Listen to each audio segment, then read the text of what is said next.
2021年中国的空军实力能排全球第几？4代机以上的战机成为中国空军主力，又说明了什么？中国空军未来发展前景如何？今年8月份的时候，中国空军发言人申进科大校表示，中国空军已经正式步入战略空军门槛，其中也突出了中国空军这些人所取得的骄人成绩，由此引起关注。这也意味着中国空军目前已经在国际上成为一支不可忽视的力量。根据美国环球火力网站的数据，目前中国的飞机总数大概有3000多架，而其中战斗机的数量就有1300多架，而4代以上的战斗机，包括5代战机，占了中国空军战机总数的70%。相比之下，美国军机数量多达13000多架，其中战斗机在3000架左右，毫无争议排在第一。而俄罗斯空军数量在4000多架，比中国多1000多架，但战斗机只有1000架左右，更多的是直升机占大头。因此有人表示，中国空军在2021年已经是全球第2空军了。那么我们就来看看中国空军在2021年已经发展到何种程度了。我想了解中国空军发展的军迷朋友都知道，中国空军所呈现出的特点就是规模大，而且发展均衡，并且空军的装备齐全。我们就拿空军的核心机型战斗机来说，在这方面，中国空军目前的战斗机型号涵盖了3代机、4代机和5代隐身战斗机，其中以4代机居多。目前，中国拥有一款在役的5代隐身战斗机，也就是大名鼎鼎的歼20战机。歼20对标美国的 F-22与 F-35战斗机，有外媒推测歼20服役的数量在150架左右。此外，中国还有另一款尚未服役的5代战机，代号为 FC-31， 而由 FC-31发展而来的中国新一代舰载战斗机歼35日前已经首飞。说完5代机，再来说说数量最大的4代战机。2019年的时候，有消息称中国空军最后一批苏27从一线部队退役。至此，中国空军目前装备的4代机有歼10系列、歼11、歼16系列、苏30、苏35系列。目前，中国3代战机总数量超过750架，其中歼10是中国目前数量最多的一款战斗机。而中国空军在3代机方面，目前还装备有3款3代机，分别是歼7、歼8和歼空7。而中国的歼7目前的主要任务就是培养飞行员以及低成本巡逻，歼8则增加了侦察型战斗机，承担寻找与侦察的作用。而中国的歼空7则大部分装备在海航上，任务是携带重型反舰导弹进行对海打击。因此，歼空7当前的重要性要超过歼7和歼8。歼空7仍有200架左右在服役，歼7、歼8的数量在400架左右。而后面随着中国新空军发展的需要，中国也逐渐转向大型飞机方面的研发。而在中国的大型飞机方面，在2000年，中国的大型飞机也迎来了飞速的发展，也加快了入列空军的脚步。陆陆续续的就有空警2000、空警500和空警200 3款预警机限购服役，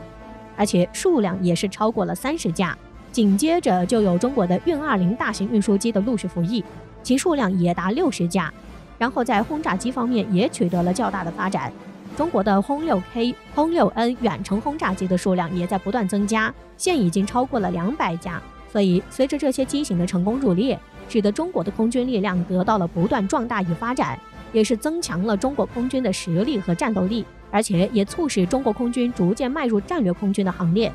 对于中国空军的发展也有着重大的战略意义。当然，我们再看到前面中国战机的发展，多少还有点苏联的影子，大多也是参考之前苏联的战机设计。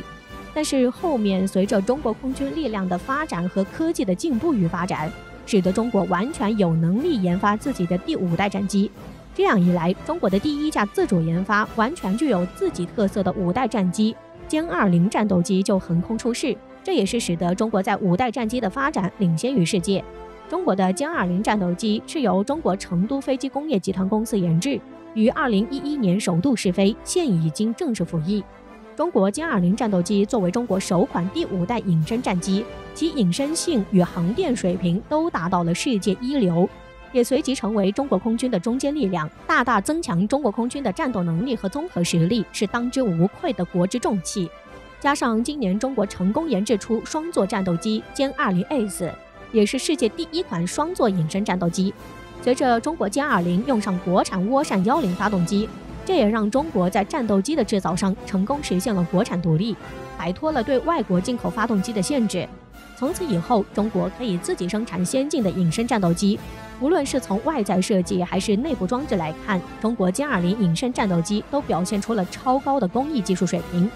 不得不说，中国的隐身战斗机的研发技术和发展速度都是堪称世界一流水平，完全处于世界领先地位。还有现在中国正在研发的轰20战略轰炸机，而且有了轰20就能延伸中国空军的火力投送范围，因为它体型够大，能够携带多枚远程巡航导弹，对敌军的重要目标发起防区外打击，而它也能够作为主要的空机核力量平台，对敌人大后方的交通枢纽、政治经济中心发动核打击，从而与陆基洲际导弹以及战略核潜艇共同对敌人构成三位一体核威慑。所以从这里也可以看出，轰20有着其惊人的威力和对中国空军的发展具有重要的战略意义。所以这也是对于它的问世充满了期待，必定会给世界一个惊喜。值得一提的是，中国的第6代战机也是最近有传出消息，说是已经有了较大的进展，可能会在不久的将来问世。而中国此次的第6代战机采用的是无尾翼的布局，这样可以最大限度地减少空气阻力，并且加上使用3角翼的布局，就可以携带大型的内部武器弹舱和发动机。而且由于飞机机身简化结构的设计，能够最大限度地减轻机身重量带来的影响，并且如果要进行批量生产，那么在定制的价格和成本上也会大大的降低。甚至有专家说，中国在第6代战机的发展上可能要超过美国，可能会成为全球第1个装备第6代战机的国家。这里我们就可以看到中国空军取得了多么大的发展，也已经有了超越美国的趋势。加上美国近些年来减缓了前进的步伐，而美国战斗机的标杆 F-22在独霸天空多年后却被关闭了生产线。值得一提的是，美国因为受到经济的影响，减缓了空军前进的步伐。从美国 B-21的研发进度中，我们就可以看出，因为美国此前研发的 B-2隐形战机花费了巨额费用，所以到了研制 B-21的时候，就为了减少成本，大大的缩减了研制费用，所以最终可能会影响战机的质量，也不利于美国空军的发展。中国就和美国形成了鲜明的对比，中国更加注重战机的质量，在研发的时候更加的精益求精，追求品质，脚踏实地的发展。所以中国在空军的发展上较为美国还是较有优势的，甚至有可能超过美国的发展，成为世界第1大空军。中国随着经济和综合实力的发展，未来中国的空军将会越来越强大，在世界空军中也会占据更多的话语权。相信未来中国空军的发展完全是可以期待的。